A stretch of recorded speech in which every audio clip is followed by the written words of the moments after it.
इस Superman movie ने James Gunn के न्यू डीसी यूनिवर्स के पूरे फ्यूचर को खतरे में डाल दिया है। आओ तुम्हें समझाता हूँ कैसे। तो जब भी कोई बड़ी बिल्डिंग बनाई जाती है ना, तो सबसे ज्यादा स्पेशली ध्यान दिया जाता है कि उस बिल्डिंग के फाउंडेशन में कोई कमी ना रहे। उस बेस के बाद तुम आगे चाहे कितने भी अच्छे काम क्यों ना कर लो, बट आपकी बिल्डिंग कमजोर ही रह जाएगी। सेम ऐसे ही जब आपको एक सिनेमैटिक यूनिवर्स पूरे स्टार्ट से बिल्ड करना होता है, तो आपको सबसे ज्यादा ध्यान देना होता है उस यूनिवर्स की पहली मूवी, उसकी फाउंडेशन पर, जो कि ये सुपरमैन मूवी यहीं पे कमजोर पड़ जाती है। यहाँ कैरेक्टर्स के आर्क कंप्लीटेड नहीं है। जिन कैरेक्टर्स को स्टार्ट में अच्छे से लिखा गया था, वो लास्ट में आके लूज हो जाते हैं। मूवी विजुअली किसी टीवी सीरियल जैसी लगती है। कैरेक्टर्स का इंपैक्ट फील नहीं होता। फाइट सीक्वेंस कब आते हैं कब निकल जाते हैं पता ही नहीं चलता। एंड सबसे बड़ी बात कि इस मूवी में कोई वाव मूवमेंट नहीं है, कोई क्लैपिंग मूवमेंट नहीं है। फिल्म मेकिंग में ना एक टर्म होती है जिसको बोलते हैं अपलॉज पॉज, जिसका यूज मोस्टली तो इंडियन मूवीज में, स्पेशली सदर्न सिनेमा में किया जाता है। बट अब ना पिछले कुछ टाइम से ये चीजें हॉलीवुड ने भी अडेप्ट करनी शुरू कर दी हैं। तुमको याद हो तो स्पाइडरमैन नो वे होम में एंड्रयू गारफील्ड की एंट्री पर एक सटल पॉज था। जब एंड्रयू गारफील्ड का स्पाइडरमैन उस पोर्टल से आके अपना मास्क उतार देता है, तो वहां पर ना कुछ सेकंड के लिए ऐसा लगता है कि ये मूवी यहाँ पे थम सी गई है। वो पॉज ना मूवीज में इंटेंशनली डाले जाते हैं ताकि पब्लिक को उस स्पेसिफिक मूवमेंट पे हूटिंग करने का प्रॉपर टाइम मिल सके। बट जो लोग ये बोल रहे हैं ना कि सुपरमैन मूवी में कोई ऐसा मूवमेंट नहीं था, वो लोग गलत हैं। वो कैसे, मैं तुम्हें अभी थोड़ी देर बाद एक्सप्लेन करता हूँ। और उससे पहले उन रीजंस की बात कर लेते हैं जिनकी वजह से लोग बोल रहे हैं कि ये मूवी एक यूनिवर्स की फाउंडेशन के लिए गुड इनफ नहीं है। तो सबसे पहली प्रॉब्लम जो यहाँ नजर आती है वो है विजुअल स्टाइल में।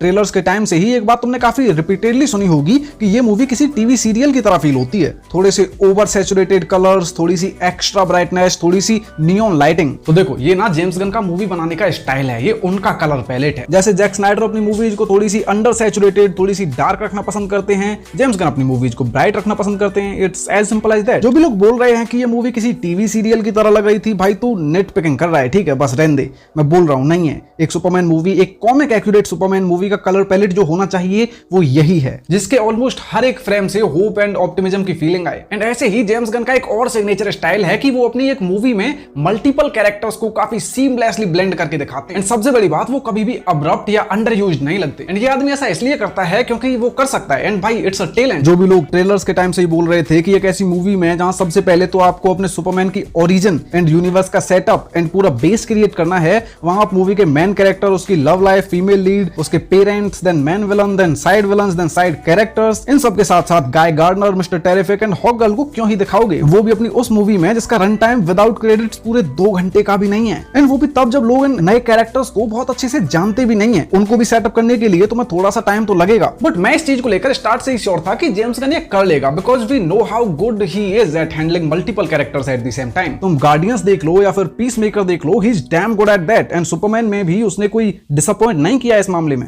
मुझे पर्सनली गाय गार्डनर का वो वाला एटीट्यूड बहुत पसंद आया था, जो वो बोलता है ना कि Superman was a little busy so he sent an upgrade. I mean dude. And इस मूवी के विलन भाई लेक्स लूथर का तो बेंचो में खुद फैन हो चुका हूं। I mean the hate he carries for Superman. Superman को मारने के लिए वो किसी भी हद तक जा सकता है। उसने अपना एक बिग बैंग करा रखा है भाई। I am a fan. This was the Lex Luthor we needed. And same goes for mister Terrific. जो एक्शन उसने बोराविया वाले उस कैंप पे किया, मैं तो चाह रहा था कि भाई बस वो चलता रहे कम से कम 10-12 मिनट के लिए। But here comes the problem. इस मूवी में ना एक्शन की कमी है, जिसका रीजन मैंने डिकोड कर लिया है कि इस मूवी में एक्शन कम क्यों था। वो मैं तुम्हें अभी थोड़ी देर बाद एक्सप्लेन करता हूं। वो हैमर ऑफ बोराविया वाले सीन में थोड़ा बहुत, फिर वो मॉन्स्टर वाले सीन में थोड़ा बहुत, एंड ऐसे ही थोड़ा बहुत करके लास्ट में क्लाइमैक्स में एक्शन आता है, but not what we were expecting. मैं चाह रहा था कि लेक्स के साथ कोई तगड़ा 1-on-1 हो, या फिर मतलब कुछ तो ऐसा आइकॉनिक हो जो हमने पहले कभी नहीं देखा था। बट द प्रॉब्लम इज कि लेक्स वहां अपने ऑफिस से बस A1B 216B 18F बोल के बस कमांड दे रहा होता है। And it was kind of cringe. I don't know, मुझे लगा personally. And I don't know तुमने नोटिस किया है नहीं, बट एक टाइम पे वो एक लड़की के शोल्डर्स को सहलाते हुए 34B बोलता है। आई मीन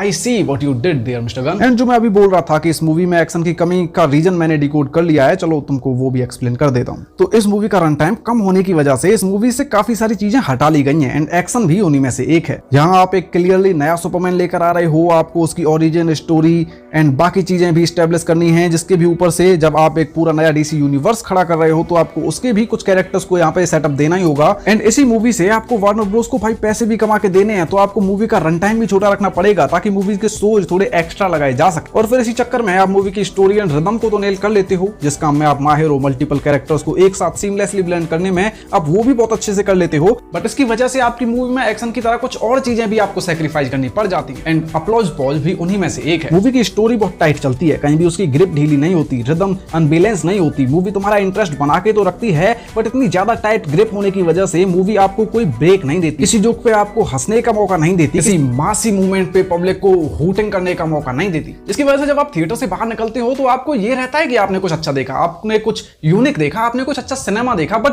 तुम ऐसा कोई मोमेंट याद नहीं कर पाते जिसे देखकर तुम्हें गूज़बम्स आए थे। ऐसा कोई मोमेंट तुम याद नहीं कर पाते जिसे तुम फिर से एक बार रिलिव करना चाहोगे। एंड इन्हीं सारी प्रॉब्लम्स की वजह से ये मूवी जेम्स गन के इस न्यू डीसी यूनिवर्स के लिए एक स्ट्रॉन्ग बेस, एक तगड़ी फाउंडेशन नहीं क्रिएट कर पाती। एंड सिंस ये एक स्ट्रॉन्ग बेस नहीं है तो यहाँ कुछ और प्रॉब्लम्स जेम्स गन के इस न्यू डीसी यूनिवर्स को आगे फ्यूचर में फेस करनी पड़ सकती हैं, जो कि पहले ही टच वुड। बट अगर ये मूवी फ्लॉप हो गई, मेकर्स एंड पब्लिक की एक्सपेक्टेशंस पे खरी नहीं उतर पाई, तो फिर जेम्स गन के इस न्यू डीसी यूनिवर्स के फ्यूचर का सपना कहीं सपना ही ना रह जाए। जो कि ये सारी चीजें ना मैंने अपनी इस वीडियो में एक्सप्लेन की हुई हैं, तुम एक बार जरूर देख के जाना। तुम